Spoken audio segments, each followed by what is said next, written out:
हुजूर की पैदाइश से लेकर विलादत मुबारका से लेकर हुजूर अलैहिस्सलाम के ऐलान नबुव्वत तक इस दौरान नबी पाक ने जो तबलीग फरमाई है वो अपने किरदार से फरमाई है। अरब का वो मुआशरा जो बड़ा मैला कुचैला गदला हो चुका था, जिसके अंदर सरासर मादा परस्ती का जोर था, जिसके अंदर लोग इंसानों की खरीदो फरोख्त करते थे, जिसके अंदर बेटियों को जिंदा दफन कर देते थे, जिसके अंदर जो आदमी जितना ज्यादा मजबूत होता था उतना ज्यादा लुटेरा बन जाता था, उस मुआशरे के अंदर रसूल करीम अलैहिस्सलाम ने 40 साल गुजारे और इस तरह गुजारे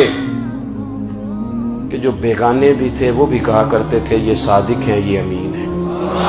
और नौजवानों में आपसे एक और बात भी अर्ज करूं, किसी और से भी मोहब्बत करोगे ना, मोहब्बतें करनी चाहिए, माँ से, बाप से, बहन भाइयों से, बीवी बच्चों से, दोस्तों से। इस्लाम सारी मोहब्बतों का दरस देता है, लेकिन और कोई भी महबूब बनाओगे तो नुक्स निकल आएंगे। ये मदीने वाले महबूब की वो जात है कि जब जब देखोगे ना,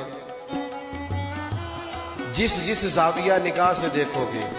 इखलाक देखना चाहोगे तो फिर भी हुजूर से प्यार हो जाएगा,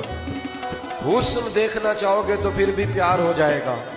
नबी पाक का हिल्म देखोगे तो फिर भी प्यार हो जाएगा, बुर्दबारी देखोगे तो फिर भी प्यार हो जाएगा। बहुत पुराना मैंने किसी सूफी का शेर पढ़ा था, मुझे पसंद भी बड़ा था, और वो मैंने अपनी जिंदगी में जब जब उसको अपनी जुबान से अदा किया वो मेरे दिल में घर करता चला गया। लेकिन अब मैं सिर्फ अपने लिए नहीं कह रहा, अब मैं उन सब जवानों के लिए कह रहा हूँ जो हुजूर की महफिल मिलाद में आते हैं और हुजूर के नाम का नारा अलापते हैं और महबूब की मोहब्बत का तराना कहते हैं और हुजूर की नात पर उनका वजूद हिलता, हरकत करता और झूमता है। उन सब के लिए कह रहा हूँ